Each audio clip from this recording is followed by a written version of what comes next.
The doors of the Crestfall bank swung open so hard they cracked against the adobe walls, and every head in the room snapped up.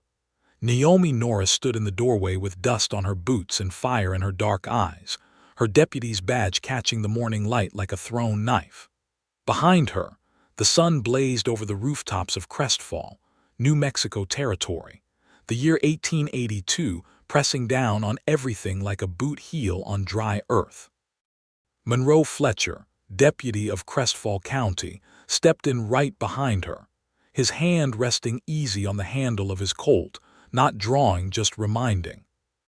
He was 6 feet and then some, broad through the shoulders, with the kind of jaw that looked like it had been carved out of the same red sandstone that made up these canyon walls. His eyes were the color of a storm rolling in from the west, and right now they were fixed on one man, Harlan Creed. The banker stood behind his mahogany desk, his silk vest buttoned tight across a chest that had never seen a hard day's labor, his thin mustache twitching as he registered who had just walked into his bank. Around him, 3 clerks froze like deer.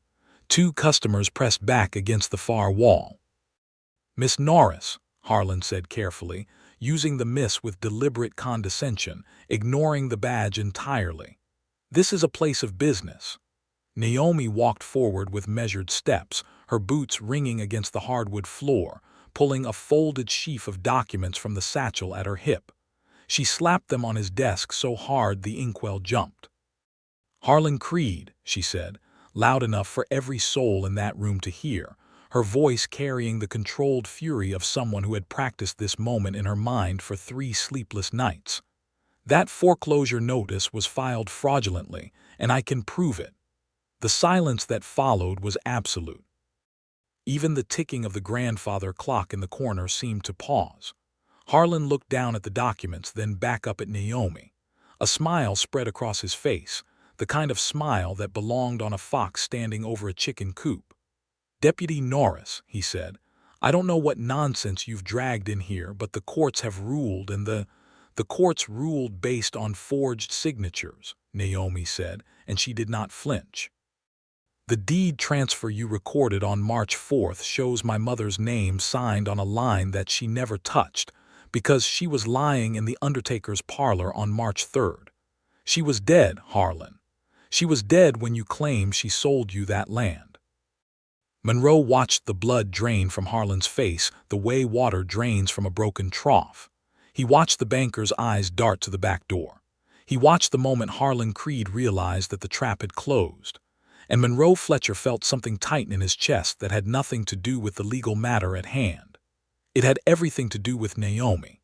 3 weeks earlier, Monroe had ridden into Crestfall on a horse named Biscuit, carrying a letter of appointment from Sheriff Wade Pruitt, and not much else. He had come from Santa Fe, where he had spent 2 years working under a federal marshal who had taught him that the law was only as good as the people willing to stand behind it. He was 29 years old, had a scar along his left forearm from a knife fight in Las Cruces that he never talked about, and he had not planned on staying in Crestfall longer than it took to establish order and move on. Then he had met Naomi Norris. She had been standing outside the sheriff's office when he rode up, arms crossed, reading a document with the focused intensity of a hawk tracking movement in tall grass. She was wearing her deputy's badge, which surprised him, because in 1882, a woman with a law badge was rare enough to stop a man's heart. She was 26, with black hair pinned up under a wide-brimmed hat, skin the warm brown of creek mud in autumn, and a posture that communicated very clearly that she was not interested in being surprised by anyone. Sheriff Pruitt had appointed her deputy 6 months prior, a decision that had scandalized half of Crestfall and quietly thrilled the other half. Pruitt was 63, arthritic in both knees, and smart enough to recognize real ability when he saw it. Naomi had grown up in Crestfall. She knew every face, every grudge, every hidden path through the canyon country. She had also studied law from her father's books before he died, had a memory like a steel trap, and had once talked a man off a rooftop without so much as raising her voice. Monroe had swung down from Biscuit, dusted his hat against his leg, and said, "You must be Deputy Norris. I'm Monroe Fletcher. new deputy. She had looked at him the way a person looks at something they are not yet sure they need. "I know who you are," she said. "Prout told me you were coming. You're from Santa Fe." "That's right." "You ever worked with a woman deputy before?" "No," he said honestly. "Then there's a learning curve," she said, and walked back inside. He had stood there for a moment in the street, and then, to his own considerable surprise, he had smiled. The learning curve, it turned out, was steep and interesting.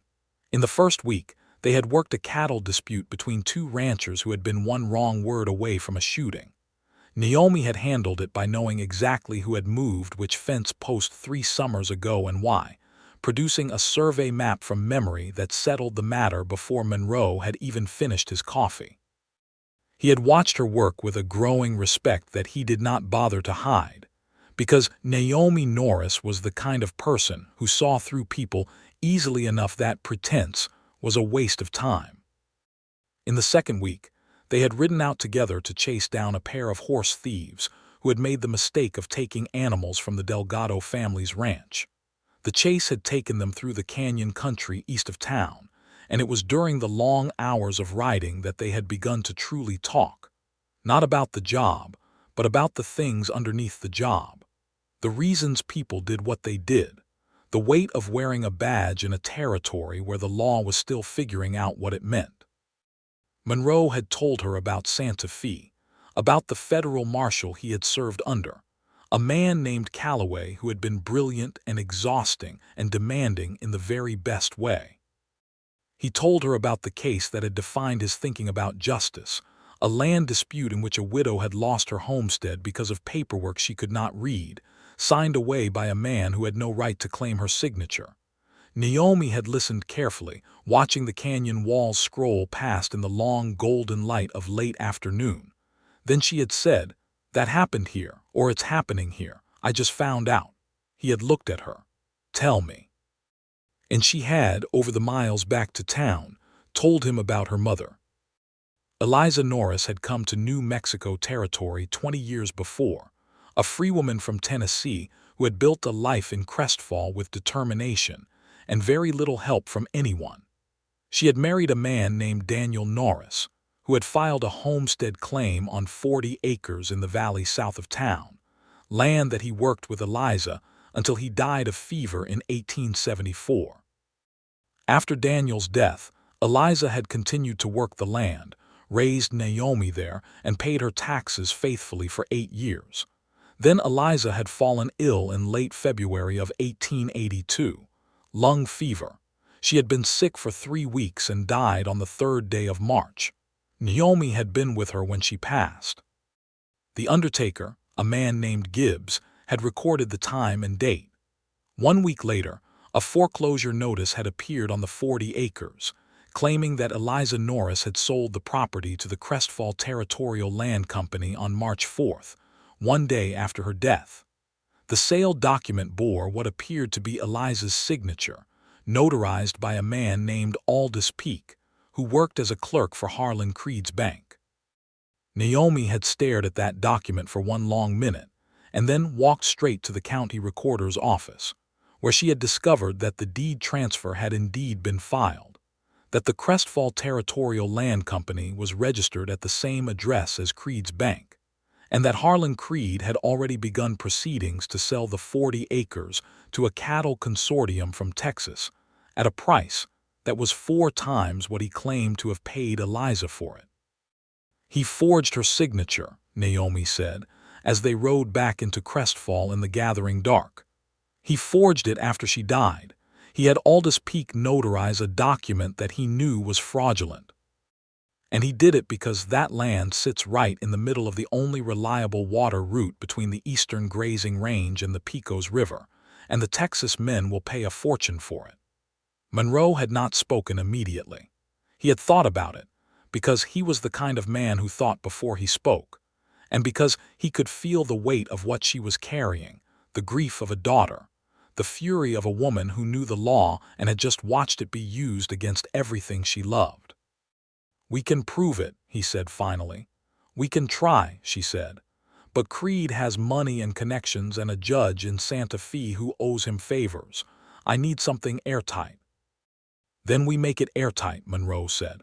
That had been the beginning of the 3 weeks that changed everything. They started with the undertaker's records.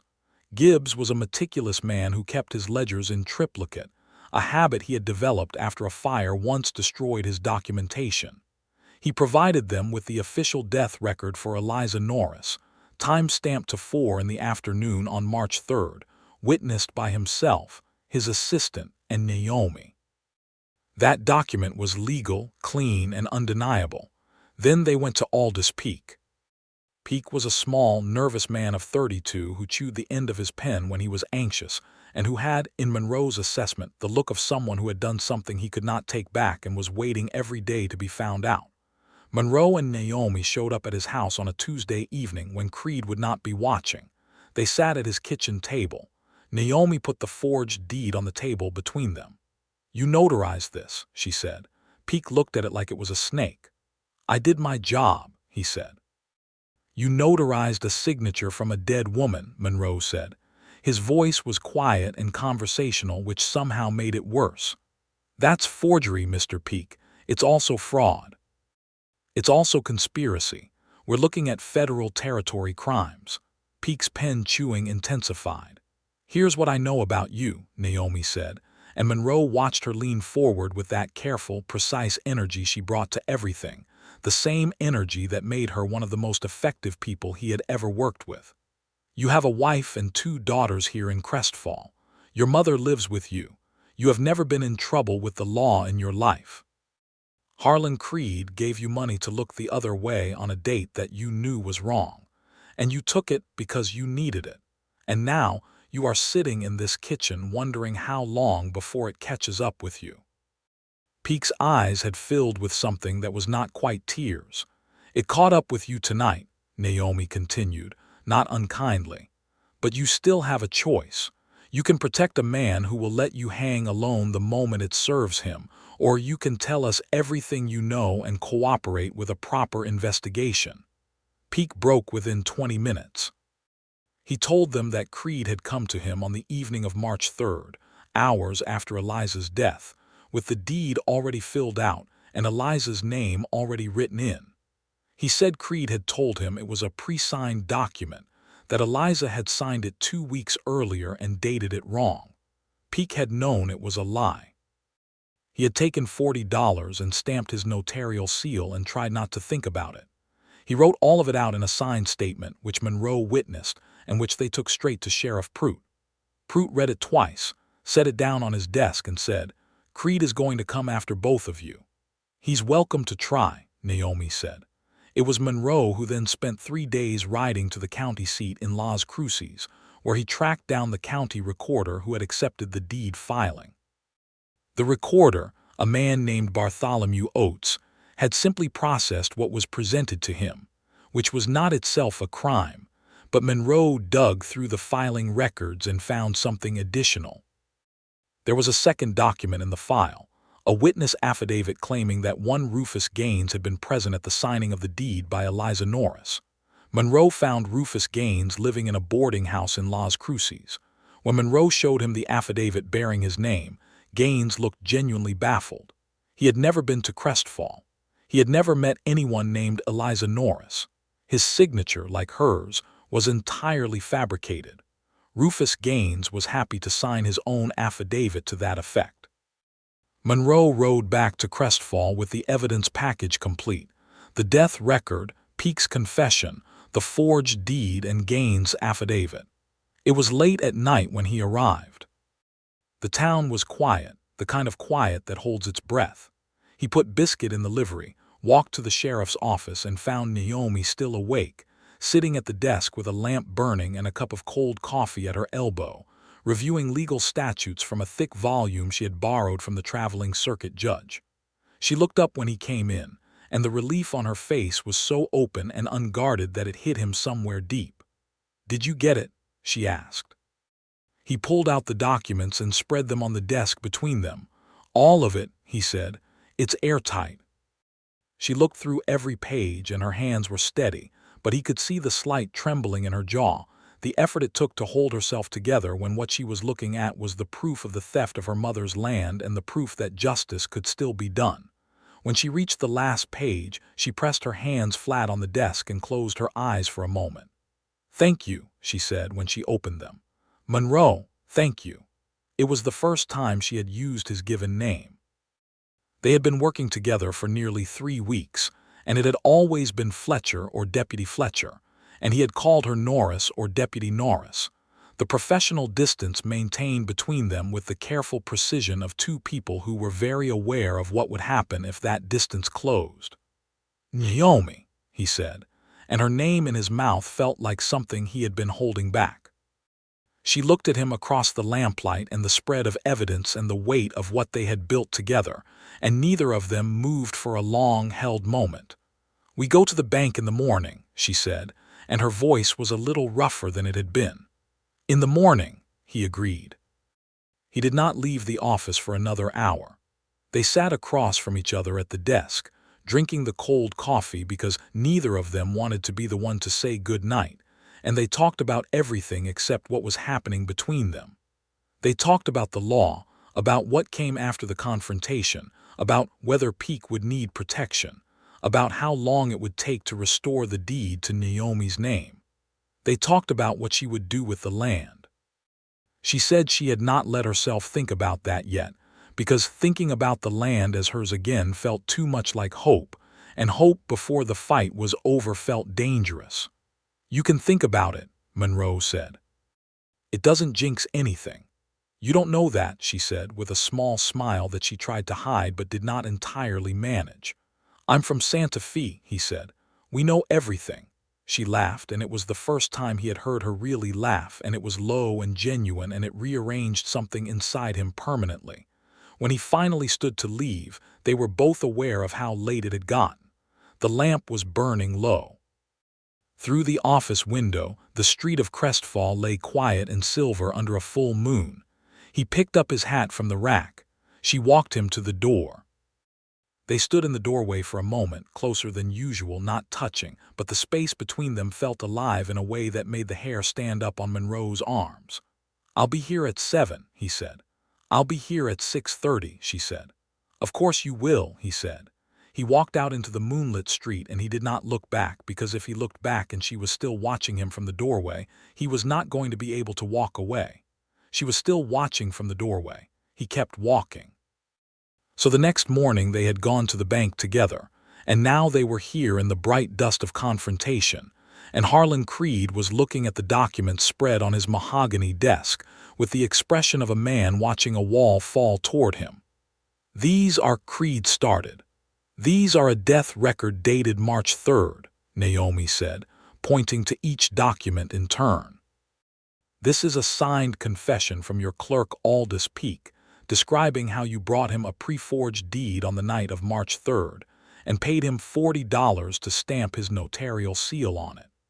This is an affidavit from Rufus Gaines of Las Cruces, whose name you forged on a witness line for a signing that never happened. And this," she said, tapping the final document, "is the forged deed itself filed by you, which purports to show my mother signing away her land 24 hours after she was already in her coffin." Harlan Creed was quiet for a long time. Around him his clerks were statue still. One of them, a young man named Theodore, looked as though he might be sick. "This is a misunderstanding," Creed said finally. "The only misunderstanding," Monroe said, speaking for the first time since entering, "is the one you made when you thought you could steal from a dead woman and nobody would notice. Deputy Norris noticed. And I've filed copies of every one of these documents with the county recorder in Las Cruces and with the federal district marshal's office in Santa Fe. You are already under investigation, Mr. Creed. This conversation is a courtesy." Creed's face moved through several expressions that Monroe found instructive: denial, calculation, and then something that looked briefly like the face of a man who knew it was over. "I want my attorney," Creed said. "That is absolutely your right," Naomi said, collecting the documents with crisp efficiency, because she had already given copies to Creed's bank and kept originals locked at the sheriff's office. Sheriff Prout will be here within the hour to formally notify you of the investigation. In the meantime, the foreclosure proceedings on the Norris homestead are being suspended pending the outcome. You don't touch that land. You don't send anyone to that land. You don't approach the county recorder with any additional paperwork relating to it. Do you understand me? She was not asking him. She was telling him. Creed looked at her with something that was almost admiration buried under many layers of hatred. "You've made a powerful enemy, Miss Norris," he said. "Deputy Norris," she corrected, and she turned and walked out of the bank with the most controlled stride Monroe had ever seen, and he fell into step beside her, and they walked out into the blazing New Mexico morning together. On the boardwalk outside, she stopped. She stood very still for a moment with the documents clutched against her chest and her eyes fixed on the middle distance, and Monroe stood next to her and waited, because he understood that she needed a moment, and that trying to talk through a moment like this was not what she needed. Then she drew a long breath and turned to him, and her eyes were bright in a way that had nothing to do with tears or maybe everything to do with them, and she said, "We did it." "You did it," he said. "I just rode to Las Cruces." "You rode to Las Cruces," she agreed, "which is 50 miles each way on a horse named Biscuit in June in New Mexico. That counts for something." "Biscuit appreciated it," Monroe said. The laugh came back, and this time she let it stay on her face, warm and full and reaching her eyes, and Monroe Fletcher stood on the boardwalk in Crestfall in the summer of 1882, and understood with complete and somewhat alarming clarity that he was in serious trouble. What followed the confrontation at the bank was 3 weeks of legal process that moved with agonizing slowness, as legal processes did in the New Mexico Territory in 1882, complicated by the fact that Harlan Creed did indeed have an attorney, a sharp-faced man named Josiah Beaumont, who came in from Santa Fe, wearing a suit that cost more than most people in Crestfall earned in a month. Beaumont's strategy was to attack the credibility of every piece of evidence. He argued that the death record was imprecise. He argued that Aldous Peake's confession had been coerced. He tried to get Rufus Gaines' affidavit dismissed on a technicality about notarization procedure, which the circuit judge shut down with visible impatience. And through all of it, Naomi and Monroe worked steadily, methodically, and together. They spent their evenings in the sheriff's office or at the long table in the back room of the Las Palomas Cantina, which had the best coffee in Crestfall, and a proprietress named Dolores Vega who had known Naomi since childhood and who set coffee and pan dulce in front of them every night without being asked. Dolores watched them with the knowing eyes of someone who had seen a great many things and drew the correct conclusion early, which she kept to herself, except for the slightly amused expression she wore every time she refilled their cups. The case also drew attention from outside Crestfall. A newspaper correspondent from the Albuquerque Journal named Henry Marsh rode in and began asking questions. Monroe was guarded with him.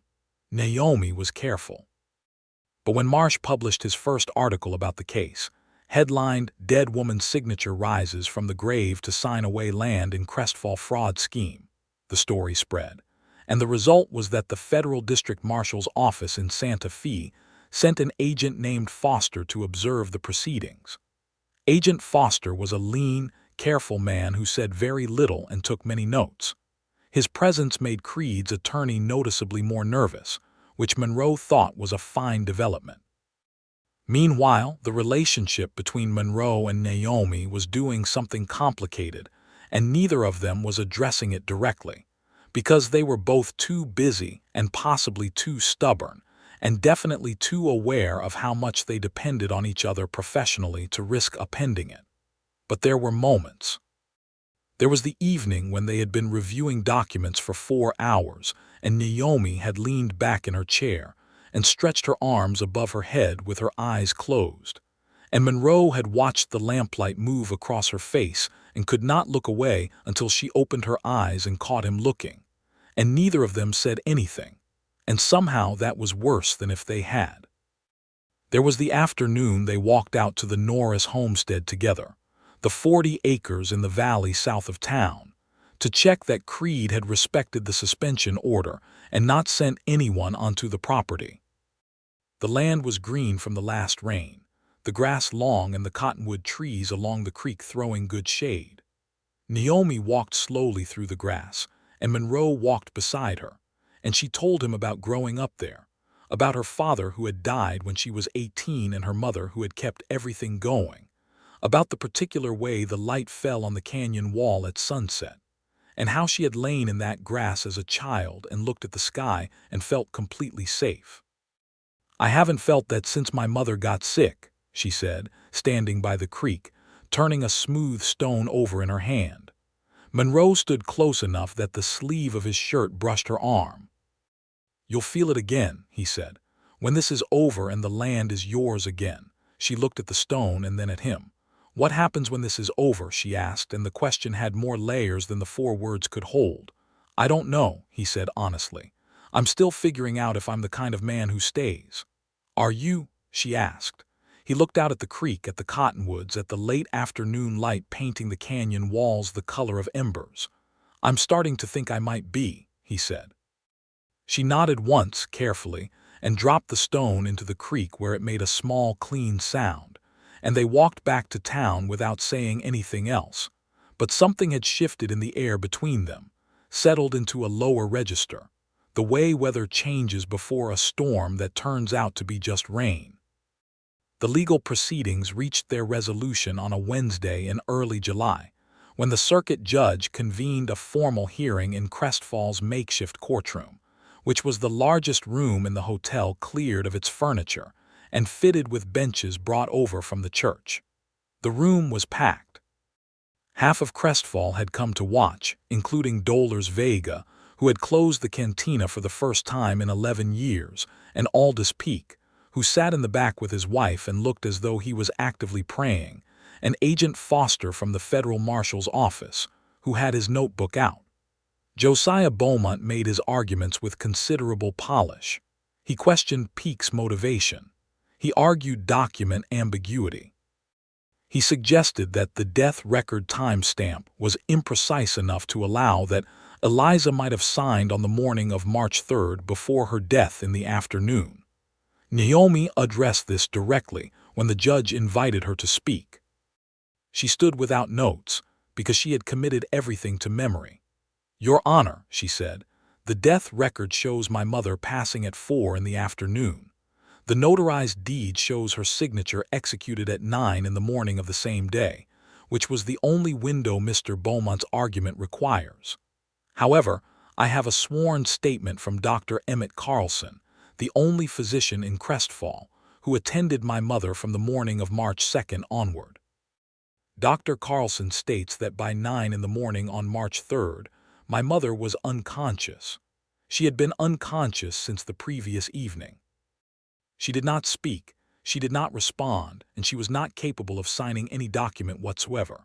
I am also prepared to testify to this personally, Your Honor, as I was in that room. I was with her all night and all morning. She never woke. The room was very quiet. Dr. Carlson was called and confirmed everything Naomi had said with the measured precision of a man who had kept careful records his entire professional life. The judge deliberated for less than 90 minutes. He ruled that the deed transfer was fraudulent. He voided it completely. He restored title to the Norris homestead to Naomi Norris as Eliza's sole heir. He referred the matter of Harlan Creed's criminal liability to the federal district marshal's office for prosecution, a referral that Agent Foster accepted with a nod that contained the satisfaction of someone who had been expecting exactly this outcome. Josiah Beaumont left town that afternoon on the next stage to Santa Fe without speaking to anyone. Harlan Creed was arrested by federal agents 6 weeks later on charges of fraud, forgery, and conspiracy, a proceeding that Monroe followed closely, and Naomi followed with the composed expression of someone who had always believed that this moment would come even when it seemed impossible. He would eventually be convicted and sentenced to 12 years in the federal penitentiary, a sentence that the Albuquerque Journal reported under a headline that Henry Marsh was clearly very pleased with himself for writing. But all of that was later. On the evening of the hearing, when the judge's ruling had cleared the air in that packed hotel room like a thunderclap, when people were pressing forward to shake Naomi's hand in Dollar's, Vega was crying openly, and even Sheriff Pruitt was smiling wide enough to show his back teeth.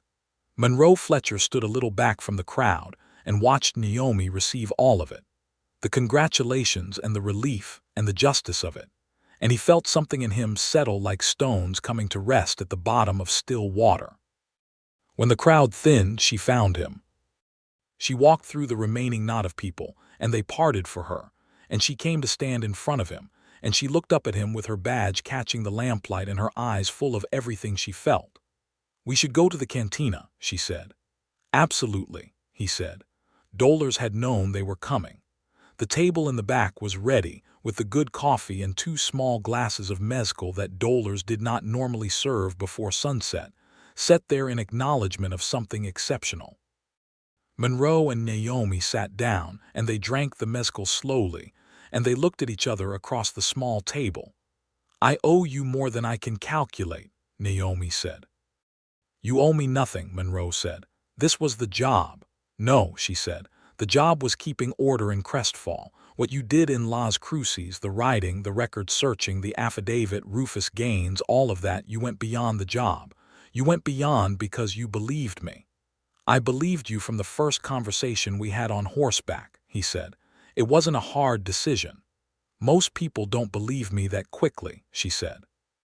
"Most people see the badge and they're already calculating how much weight to give what I say.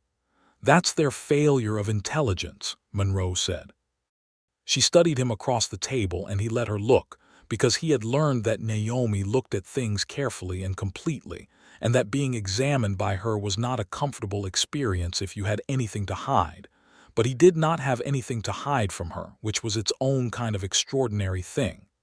"What happens now?" she said. "And I mean for you, for Monroe Fletcher, not for the badge." He was quiet for a moment, not because he did not know the answer, but because saying it out loud felt like stepping off a ledge. "I'd like to stay in Crestfall," he said, "if there's a reason to." "There might be a reason," she said, with the careful precision of someone choosing words that can mean multiple things. "There might be," he agreed. Dollar's appeared with the coffee and gave them both a look that said she was not fooled by any of this circumspect conversation. And then she went away and left them in the lamplit back corner of the Las Palomas cantina. And outside, through the open doorway, the summer evening in Crestfall was cooling toward dark, and the stars were beginning to come through, and Monroe Fletcher leaned across the table slightly, and Naomi Norris leaned toward him slightly, and neither of them was talking about the case anymore. "I think we should go out to the homestead tomorrow," she said softly. "I'd like you to see it properly. Not as evidence, just the land." "I'd like that very much," he said. They rode out the next morning in the early hour before the summer heat built to its full weight, when the light was still gold and the air still carried the night's coolness. Monroe rode Biscuit, who expressed his usual measured enthusiasm for the day. Naomi rode her own horse, a deep-chested bay mare named Corona, who had a very good opinion of herself and demonstrated it in her bearing. The homestead was 40 acres of river valley land, green and generous in July, with the creek running clear over smooth stones, and the cottonwoods full with summer leaf. There was a stone house on the property, modest but solid, built by Daniel Norris in the years before Naomi was born and maintained carefully by Eliza, and then by Naomi herself through all the years since her father's death. It was locked, but Naomi had the key, and she opened the door and they stepped into the cool interior, into the smell of wood and old lavender that Eliza had kept in dried bunches along the kitchen shelf. Naomi stood in the center of her mother's kitchen and looked around at the shelves and the wood stove and the table where the family had eaten every meal, and Monroe stood in the doorway and let her have the space of it. He watched her touch the edge of the table gently, and then she looked at him. "She would have liked you," Naomi said. "She liked people who were straightforward." "I take that as a high compliment," he said. "It is," she said. They went out to the creek afterward and sat on the bank in the cottonwood shade. The water ran quiet and shallow over the stones. A hawk turned slow circles high above the canyon wall. There was no urgency anywhere. The case was resolved, the justice was done, the land was restored. For the first time in weeks, there was nothing that had to happen right now. Monroe sat with his boots off and his feet in the creek, which was not a dignified thing for a deputy to do but was, in the moment, exactly right. Naomi sat beside him with her hat on the grass and her hair coming down from its pins in the heat, and she looked completely different from the fierce, controlled woman who had walked into Harlan Creed's bank 2 weeks ago. She looked like herself in a way that made Monroe think that the bank confrontation had been one face of her, and this was another, and he wanted to know all of them. "Tell me something I don't know about you," he said. She thought about it seriously. "I can read Spanish, French, and enough Latin to get through a legal document. My mother taught me." She believed very strongly that a woman who was fluent in multiple languages was harder to cheat. She was not wrong about that, Monroe said. "Your turn," she said. "I wanted to be a schoolteacher when I was young," he said, "before I found out that being a lawman suited me better." She looked at him with what he was coming to recognize as her genuine surprise expression, which was subtle but distinct. "A schoolteacher. I like teaching people things," he said. "As it turns out, I can do that as a deputy too. The subjects are different." "What would you teach if you could teach anything?" "History," he said. "The real history, not the version where things worked out fine for everyone. The actual version." She looked at the creek. "That's a brave thing to want to teach." "What would you teach?" "Law," she said immediately. "I'd teach women the law so they know what they're entitled to and how to defend it, so they don't end up in the situation my mother ended up in." Monroe turned and looked at her full on, with all of the feeling he had not been saying out loud for weeks, and she felt his gaze and turned to meet it. "Naomi," he said. "Monroe," she said, and there was something in the way she said it, a softness and a willingness that undid the last of his restraint. He reached out and took her hand where it lay on the grass between them. She looked down at their joined hands and then up at his face, and the creek ran on and the hawk turned overhead, the cottonwood leaves moved in the hot breeze, and Monroe Fletcher felt the world settle around this one moment like it had been arranging itself toward this exact point for a long time. "I've been trying to be professional about this," he said. "I know," she said. "So have I. I've been very professional." "You have," he agreed. "It's been exhausting," she said, and the corner of her mouth curved. He laughed and she laughed with him, and then the laughter gentled into something quieter and more serious, and he raised her hand and pressed his mouth to her knuckles, and she let out a breath that she had been holding for what felt like weeks. "Monroe," she said softly. "I'm not going anywhere," he said, "if that matters." "It matters," she said, looking at him steadily. "It matters more than I'm comfortable admitting." "Then I'll be patient," he said, "about the amount you're comfortable admitting." She squeezed his hand. "You don't have to be that patient," she said. The summer afternoon unfolded around them, long and slow and warm, and they sat by the creek on the Norris homestead and talked until the light began to change, and the shadows of the cottonwoods stretched long across the grass. They talked about everything, the kind of everything that two people talk about when they realize they want to know each other completely. He told her about his family in Santa Fe, his mother who ran a seamstress shop, his younger brother who was studying to be a doctor.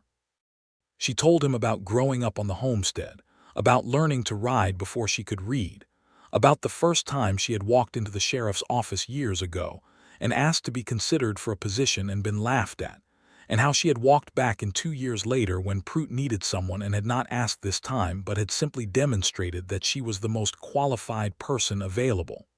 "You didn't give up," Monroe said. "I never give up," she said simply, without boasting. "It's not how I'm built." "I know," he said. "I noticed." When they finally rode back to town in the gold and rose of early evening, they rode side by side close enough that their knees occasionally bumped, and neither of them moved apart. Dolores Vega saw them come up the street from the cantina doorway, and the expression on her face was one of deep and satisfied vindication. The months that followed were the kind of months that mark a life. Monroe stayed in Crestfall. He filed his continuing appointment papers with Sheriff Prout, who accepted them without comment, but nodded with an expression that suggested he was not surprised. Monroe rented a small house on the north side of town, 2 rooms and a good wood stove, and a view of the canyon wall that turned red in the evenings, and he made himself at home in Crestfall in the unhurried way of a man who has decided he belongs somewhere. He and Naomi worked together through the rest of the summer and into the fall, and the working relationship that had always been excellent became something even better because now it was also grounded in the kind of trust that does not need to be performed. They knew each other. They moved well together, anticipated each other's thinking, read each other's silences accurately. Sheriff Prout, who was not a sentimental man but was a perceptive one, watched them and said nothing except to occasionally schedule them for the same shifts in ways that were not entirely coincidental. They had dinner together most evenings, either at the cantina with Doller's excellent cooking or at one house or the other, where they took turns cooking with varying results. Naomi was an excellent cook. Monroe was a willing cook, whose results were more ambitious than reliable, which Naomi appreciated for the ambition and gently corrected for the reliability. On a cool October evening, 6 months after the resolution of the Creed case, they were at Naomi's rented rooms, where she had made stew with venison from a deer that 2 of the ranchers outside town had sent as a thank you, because Naomi had resolved a dispute for them 3 weeks earlier with such thoroughness that both parties walked away feeling they had won. The stew was excellent. Monroe had contributed bread, which he had bought from the bakery, which was the correct decision. After dinner, they sat on Naomi's small porch in the cooling evening air, and Monroe had something in his coat pocket that had been there for 2 weeks while he assembled the correct courage to produce it. It was not a ring.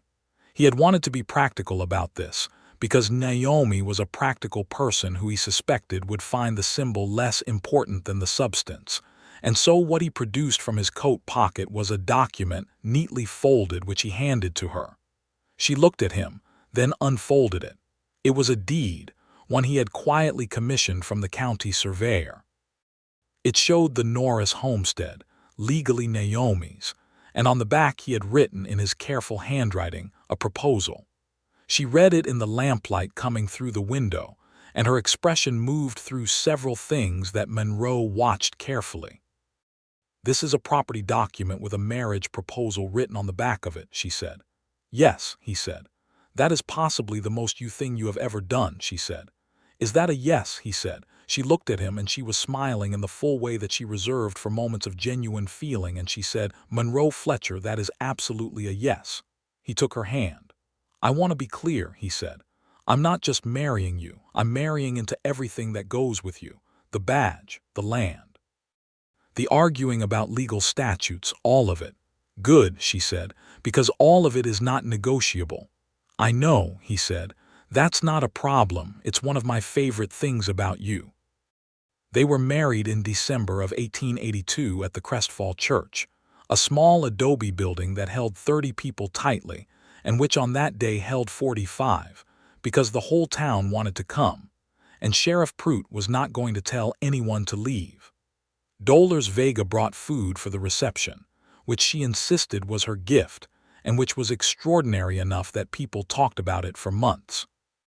The circuit judge who had ruled on the Creed case came especially, which nobody had expected, and which Naomi later said she thought was his way of making an official gesture about what the case had meant. Monroe wore his good suit and his badge. Naomi wore a dress she had sewn herself from fabric she had chosen very deliberately, deep blue with small white flowers at the collar, practical enough to move in and beautiful enough to mark the occasion. And she wore her hair down for the first time Monroe had ever seen it, long and black and rich in the winter light. He looked at her coming down the aisle of that small church and felt something so large move through him that he had to look at the floor for a second to collect himself. And then he looked back up, and she was smiling at him, and he stayed looking at her for the rest of it. They moved into the homestead that spring, after Monroe had spent the winter months repairing the stone house carefully, working on it on the weekends and on slow law days, learning the particular character of the old building and attending to each thing it needed. He was good with his hands, methodical, patient. He replaced the window shutters that had warped, rebuilt the porch steps, rechunked the mortar between the stones in 2 walls that had gaps. Naomi worked alongside him on most of it, because she was not someone who watched other people fix her house, and because working alongside Monroe on a physical task was, she had discovered, one of the more pleasurable experiences available to her. By April of 1883, the house was ready and they moved in together, carrying their combined possessions in from 2 rented houses, discovering in the process how well their things fit together and how little conflict arose from the combining. They put up shelves for the books, both of their collections substantial and overlapping in interesting places. They arranged the kitchen the way that made sense for the cooking they would do there. They debated seriously about where to put the wood stove that Monroe had bought to supplement the original fireplace, and Naomi won the debate by means of a sound structural argument, and Monroe acknowledged this graciously and moved the stove to where she wanted it. In the stone house on the Norris homestead, in the valley with the creek and the cottonwoods and the canyon wall that turned red in the evenings, Naomi and Monroe Fletcher made a life. They kept their badges. Prout was not going to lose 2 excellent deputies, and neither of them had any intention of stopping the work they were good at. They rode out of Crestfall together in the mornings and came home together in the evenings, and the people of the territory got used to seeing the 2 of them arrive at a problem the way weather arrives, purposeful and complete. They became known in the county, and then beyond it as a team who handled complex, difficult matters with a combination of Naomi's legal knowledge and Monroe's investigative reach, and both of their shared stubbornness about seeing things through. The Creed case had made Naomi something of a reputation in New Mexico territory, and she wore it the way she wore her badge, not as decoration but as equipment. By the summer of 1883, they were expecting their first child. Naomi discovered this in June and told Monroe that same evening in the kitchen while he was unsuccessfully trying to bake a pie, and the pie was forgotten entirely, and Monroe sat down at the kitchen table with the expression of a man who has just received news that is larger than any room. "Are you all right?" Naomi asked, which was not a question she often had occasion to ask him. He said, and stopped and tried again. "Yes, I'm very all right. I'm extraordinarily all right, Naomi." He stood up and came to her and put his hands on her face and looked at her with everything he felt, all of it visible in the way it always was when he let the professional composure down. "This is a good thing." "It's a very good thing," she said, covering his hands with hers. Their son was born in January of 1884 in the stone house on the homestead, delivered by Dr. Carlson, who had known Naomi since she was a child and who was thoroughly pleased with the whole proceeding. They named him Daniel Elias Fletcher, the Daniel for Naomi's father and the Elias for Monroe's grandfather, who had been a man of principle in a difficult era, and who Monroe said had bequeathed that quality through the family in ways that were unpredictable but reliable. Daniel was, from his first hours, a person with opinions. He was interested in everything and patient with nothing, which Monroe said was clearly from his mother and Naomi said was clearly from his father, and they maintained this position reciprocally with the cheerful stubbornness of 2 people who know each other too well to be deceived, but enjoy the performance anyway. Sheriff Prout retired in 1885 on account of his knees, which had finally won the argument they had been making for years. He recommended Monroe for the position of sheriff. The county commission voted on it, and Monroe was appointed, which meant that there was now a vacancy for the chief deputy position, and Monroe filled it without hesitation or apology by appointing Naomi to the role. This caused the same amount of scandal as her original appointment, possibly more since it was now also her husband who had appointed her, and they both handled the scrutiny by doing their jobs with a thoroughness that made the scrutiny irrelevant. Within 6 months, the county had accepted the situation with the particular practicality of people who live in a territory that cannot afford to waste competence. Prude attended Daniel's first birthday and declared the child handsome, a view he expressed by saying the boy had a sensible face, which in Prude's vocabulary was the highest possible compliment. He also told Monroe privately, before he went back to his retirement garden, that appointing Naomi had been the best decision of his own career, and that he expected the same would be true for Monroe. Monroe said he had no doubt of it whatsoever. The homestead flourished alongside everything else.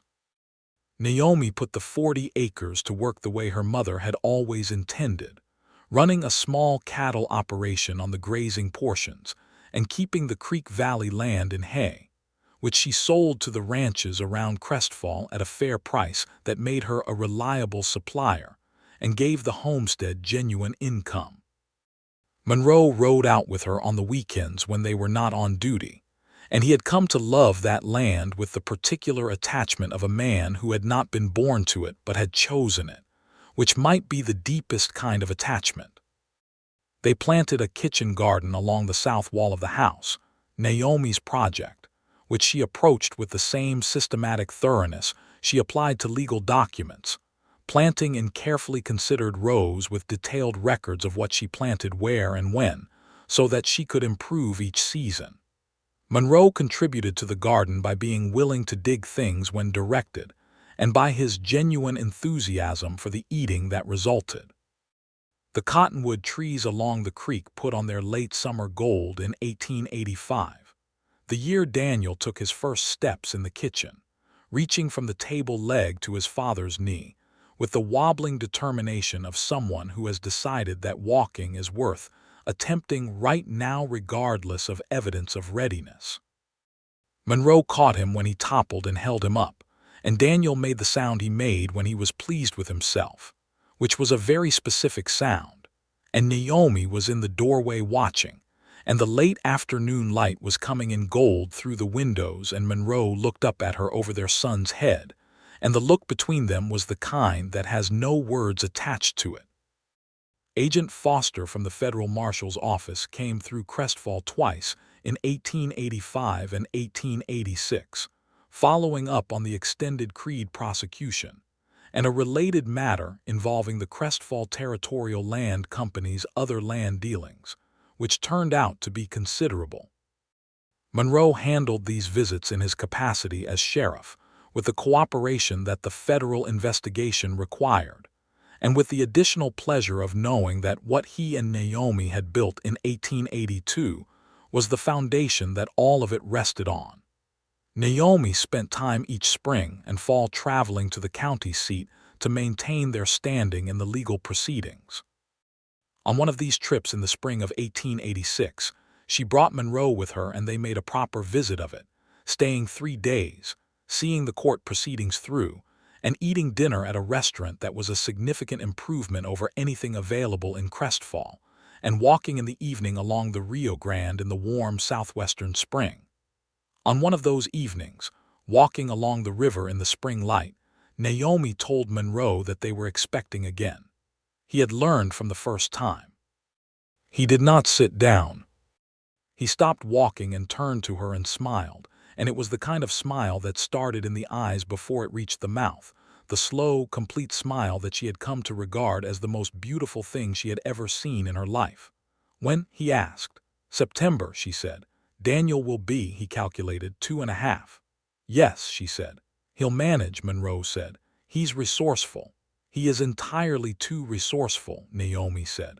We should probably consider that before we introduce a sibling.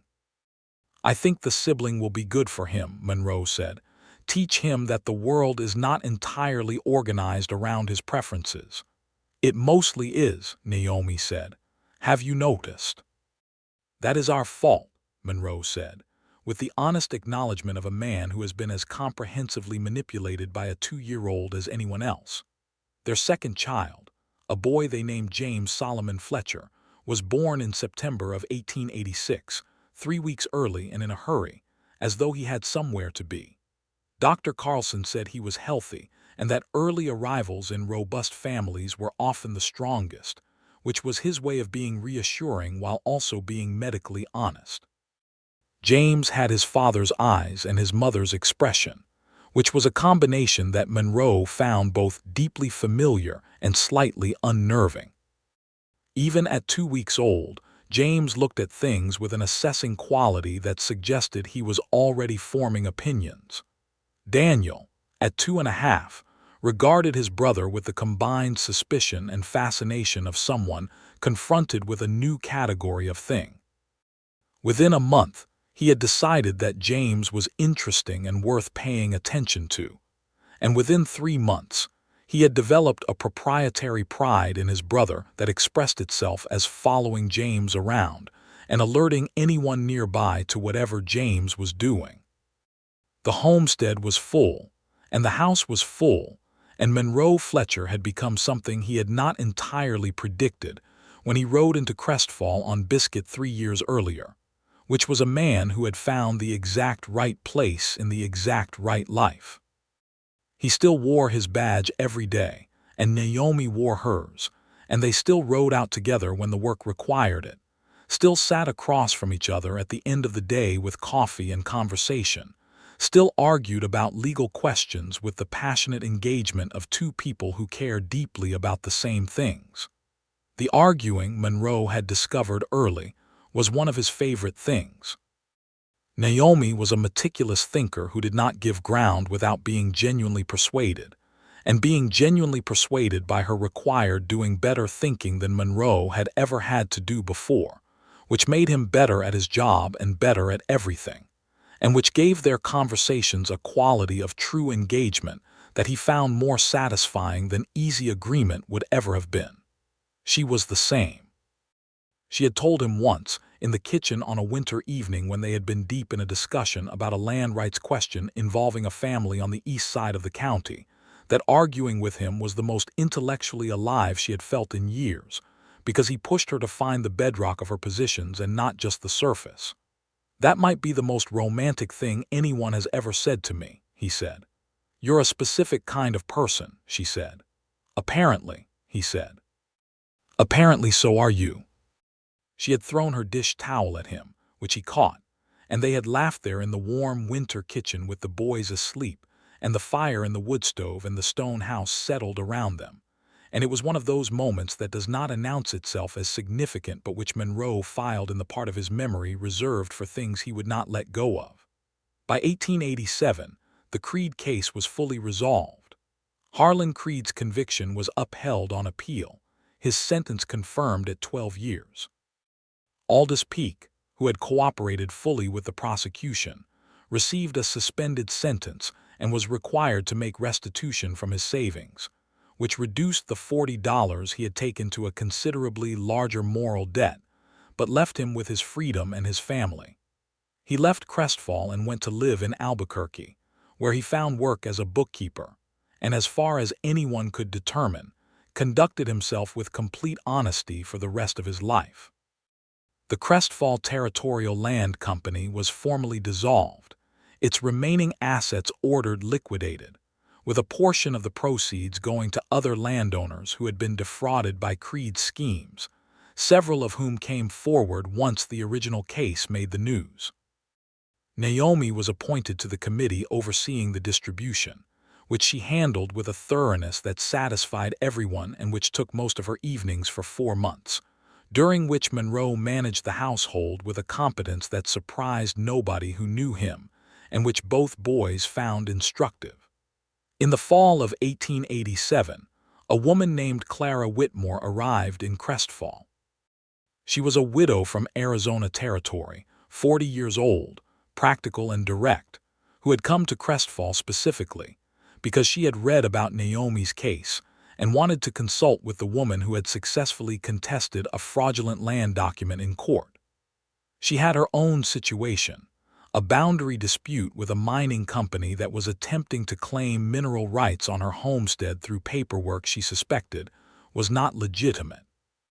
Naomi met with Clara Whitmore for 3 afternoons, reviewing her documents with the same methodical care she brought to everything. Monroe provided consultation on the sheriff's side of the applicable federal regulations.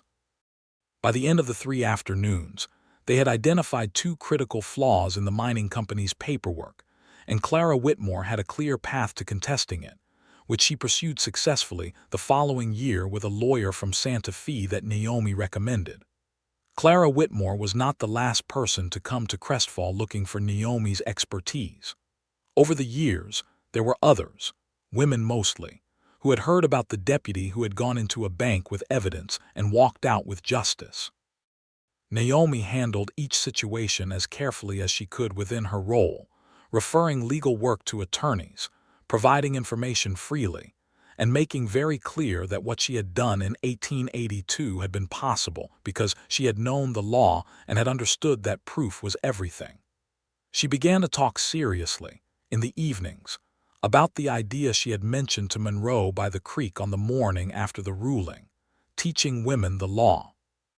"You could do it," Monroe said, the first time she raised it as a real possibility. They were at the kitchen table, which was where they had most of their serious conversations, the two of them with their coffee and the particular quality of attention they brought to each other. Evenings, weekends, nothing that interferes with the work. "It would be informal," she said. "I'm not a lawyer, I can't give legal advice officially." "You can share knowledge," he said. "You can read documents with people and tell them what the words mean and what their options are. That's what you've been doing for Clara Whitmore and everyone else who's come through." "I'd need to be careful about how it's structured," she said. "You're always careful," he said. "I'm going to take that as the straightforward compliment it is," she said, "rather than the gentle critique it might also be." "It was entirely straightforward," he said. She started her informal legal education sessions in 1888, first just with women in Crestfall, then with word spreading and people coming from other towns. She held them in the back room of the cantina, with Dolar's blessing and Dolar's coffee, on Saturday mornings. She taught the basics of homestead law, deed recording, document verification, the legal standards for signatures and notarization, what constituted fraud and how to identify it, and what resources existed for contesting it. Monroe came to 2 of the early sessions, sitting in the back saying nothing, just watching her teach. Afterward, walking home, he said, "You're extraordinary at this." "It's important work," she said. "It is," he said, "and you're extraordinary at it. Both things are true." She took his arm as they walked, which was something she did on the evenings when she was most herself, most comfortable, most at peace, and the Crestfall streets around them were quiet in the October evening, and the lights were coming on in the windows, and their home was at the end of the South Road, the stone house visible against the canyon wall in the last of the daylight. "Monroe," she said. "Naomi," he said. "I'm glad you rode into town on that horse," she said. "Biscuit is pleased to have been useful," he said. "You know what I mean," she said. "I know exactly what you mean," he said, "and I am glad every single day." She leaned her head briefly against his shoulder as they walked, which was another thing she did only when she was completely at peace, and Monroe put his hand over hers where it rested on his arm, and they walked home through the October evening in Crestfall.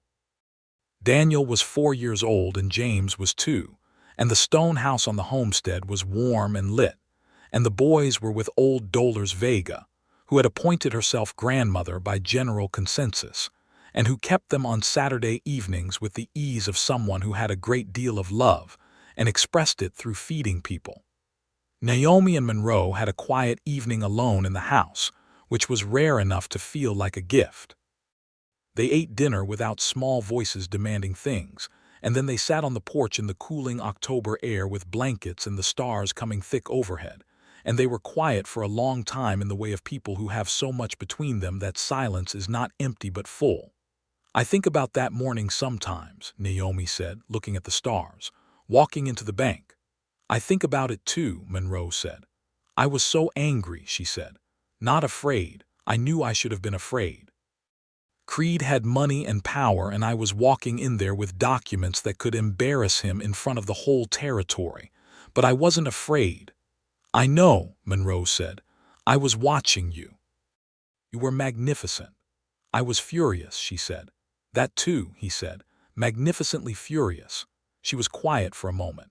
I think the reason I wasn't afraid, she said, was you, walking in behind me, not interfering, not taking over, just there. I knew you were there. Monroe looked at her profile in the starlight, at the line of her jaw and the set of her shoulders and the way she held herself even in repose, with that quality of readiness that was simply part of how she existed in the world. I'll always be there, he said. Not as a promise in the dramatic sense, but the other way, the way of something already settled, already true. She turned to look at him, and in the starlight her eyes were dark and steady and full of everything she felt, which in Naomi's case was considerable and deep and not easily disturbed, but when it was present was as unmistakable as weather. I know you will, she said. The October stars turned overhead. The creek ran quiet in the dark beyond the cottonwoods. Inside the house, the wood stove Naomi had correctly positioned ticked warmly. Outside, the canyon wall stood black against the night sky, the same wall Naomi had looked at from this grass as a child and felt completely safe. She felt completely safe now, not because nothing bad could happen. She was a law officer in the New Mexico Territory in 1888, and she knew very well what the world contained. But because she knew who she was, and she knew the man beside her, and she knew the work she did and the land she stood on and the people she loved, and all of it was held together not by luck or by someone else's permission, but by her own effort and truth, built piece by careful piece into something that could stand. The years that came after were years of building, steady and purposeful, the way good things are built. Daniel grew into a boy who was intensely curious, and who had, it emerged, inherited his mother's memory and his father's patience, which was a combination that made him formidable at school and occasionally exhausting at the dinner table. James, 2 years younger, was quieter but no less determined, with an eye for detail that showed up first in the way he observed the homestead animals, and then in the way he learned to read, approaching each page of each book with a focused concentration that made Monroe think of the way a good tracker reads a trail. In 1891, Naomi and Monroe's third child was born, a girl they named Eliza Calloway Fletcher, the Eliza for Naomi's mother and the Calloway for Monroe's federal marshal, who had died the previous year, and whose letter of memorial had made Monroe quiet for a full day. Eliza was born in the spring, in the stone house, in the early morning when the canyon wall was just beginning to catch the first light, and she came into the world with a self-contained quality that her father said was entirely her own, and that her mother recognized with a knowing expression. With 3 children and 2 law careers and the homestead and the Saturday legal sessions that had grown to include women from 3 surrounding counties, the life at the stone house was full to the point of abundance. Monroe had long since stopped thinking about moving on, not because the thought had been suppressed, but because it had simply become irrelevant, the way questions become irrelevant when they are answered. He was where he was, and he was who he was in this place, and both of those things were correct. He was sheriff until 1894, when a change in county administration brought in a new sheriff from outside and Monroe stepped down to return to deputy work, which he found he preferred anyway. The new sheriff, a man named Aldred, was competent and fair, and had the good sense to keep both Monroe and Naomi in their roles, which meant that Crestfall continued to be served well. Naomi was chief deputy under Aldred as she had been under Monroe, and the arrangement worked. Aldous Peake died in Albuquerque in 1893, of a heart condition, having lived out his years in the honest way that Naomi had offered him the chance to choose. She heard about it from a correspondent and told Monroe over dinner, and they were both quiet for a moment, because Peake had been both a wrongdoer and a person who had made a harder choice when given one, and both things were true about him. Dolores Vega celebrated 50 years of running the Las Palomas Cantina in 1895, a milestone that the entire town celebrated with her, and Naomi organized the celebration with the help of her legal session women, who had by this point become something very like a community organization. The party lasted all day and into the evening, and Dolores sat in her chair by the door of the cantina and received guests with the dignity of someone who has lived her life exactly right. And Naomi sat with her for a while in the late afternoon, and they held hands and did not talk much, because between them there was the kind of understanding that does not require words. In 1896, Daniel Fletcher, at 12 years old, told his parents that he intended to be a lawyer when he grew up. He announced this at dinner with the complete confidence of someone who has already decided and is simply informing interested parties. Monroe and Naomi exchanged a look over his head. "You'll need to study law properly," Naomi said. "Not just what I teach on Saturdays, university study, possibly back east." "I know," Daniel said. "I've already thought about it." "Of course you have," Monroe said. "I've been reading Father's Law volume from Santa Fe," Daniel said, "and I have some questions about the Norris homestead case from 1882. "Do you?" Monroe said. "Specifically about the admissibility of the Peake confession and whether there was a coercion argument that could have prevailed," Daniel said. Naomi set down her fork. "Who told you about the Peake confession?" "I found your case notes," Daniel said. "In the bottom drawer. I wasn't snooping. I was looking for the good pencils." Monroe looked at the ceiling for a moment. "The answer to your question about coercion," Naomi said, with a composure that Monroe privately admired very much, "is that the coercion argument was Creed's attorney's weakest because Peake was not in custody when he made the statement. We brought him to his own kitchen. The presence of two law officers is not itself coercive. I was, however, prepared for that argument and had case law ready." "Which case law?" Daniel asked. "Eat your dinner," Monroe said, "and we will discuss it after." They discussed it after. And then again on several evenings following, because once Daniel had an area of genuine inquiry, it did not leave him alone, which was a quality his parents fully understood because they shared it. James sat in on some of these conversations with his quiet, observant manner, and Eliza, at 5 years old, sat in the doorway and listened with the focused expression of someone who was absorbing information and filing it away for later use. The stone house held all of it. The conversations and the debates and the meals and the children and the work and the love. It was a solid house, built by hands that had believed in permanence, and the people who lived in it had come to match it in that quality, rooted and strong and open to the weather.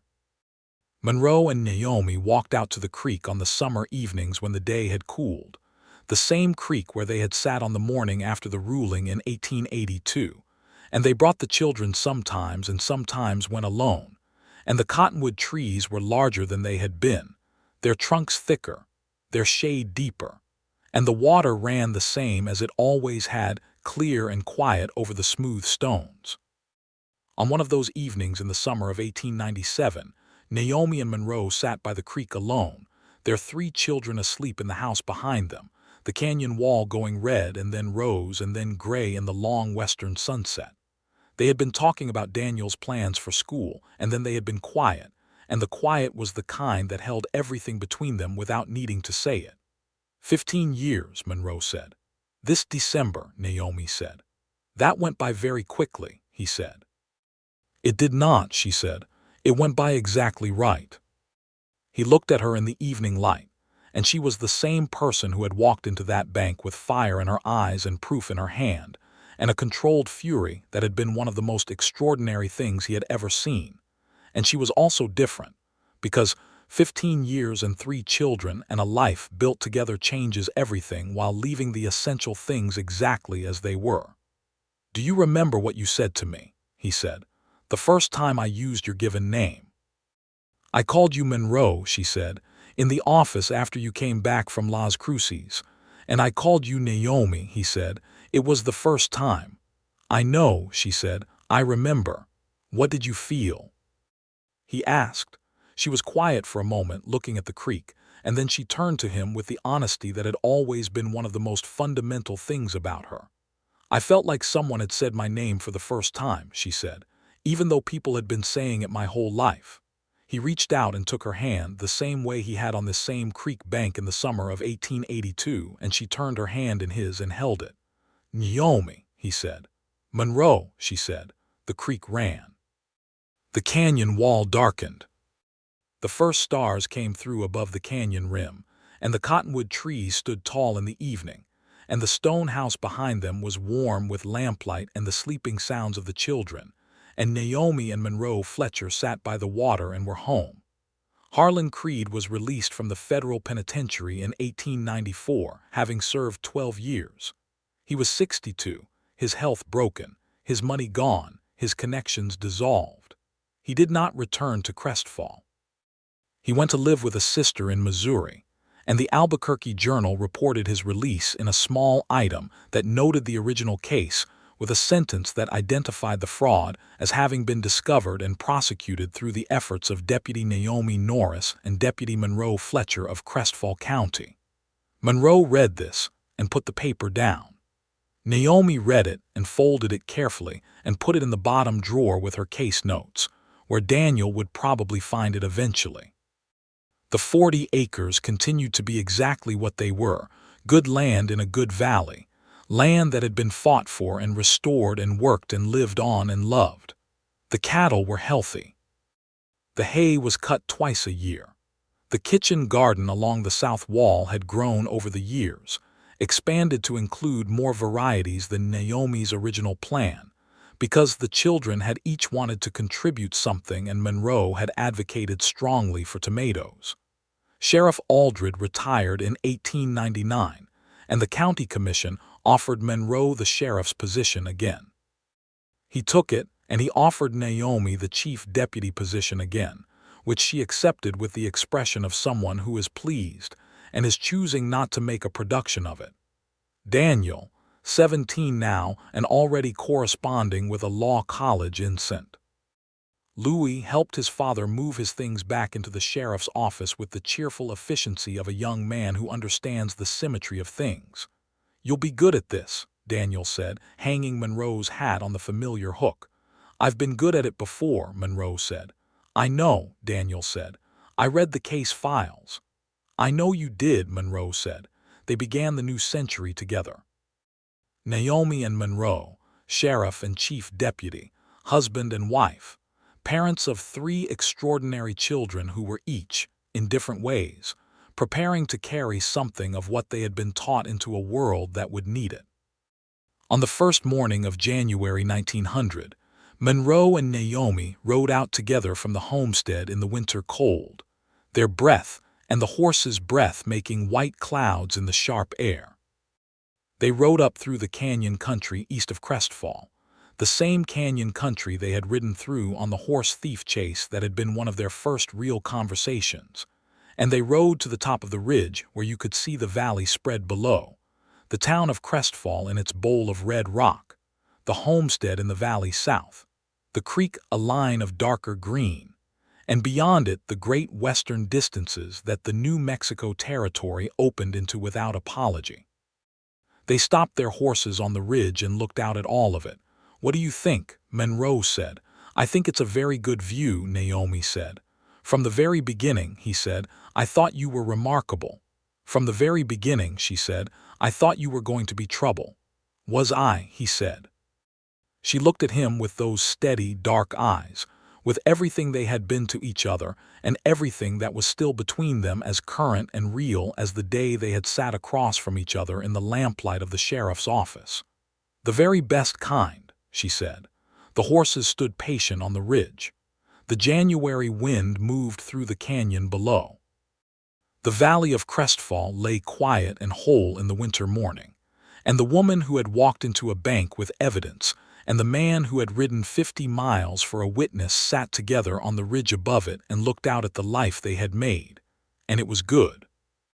Biscuit, who had been a very patient horse throughout all of this, expressed a measured opinion about the January cold that suggested he would appreciate returning to his stable, And Monroe, laughing, turned him toward home, and Naomi turned coroner, who had retired years ago and been replaced by a younger bay with less self-importance, and they rode down from the ridge together, back toward the stone house with its warm wood stove and its 3 sleeping children, who would wake up to their first morning of a new century.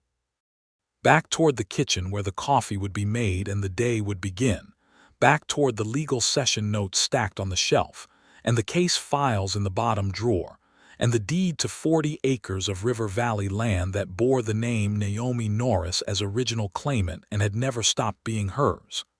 Back toward everything that was true and held and real. Back toward home.